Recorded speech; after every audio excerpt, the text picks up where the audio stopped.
I genuinely don't know enough about the nice Cats Happy Purride Shirt or other can community to have a valid or useful opinion on this. But if my other half came to me and said he'd realized he was a wolf in a human body, I'd be encouraging him to talk to a professional.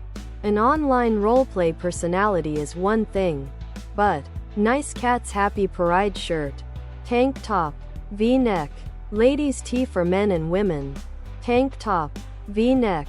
Let me explain.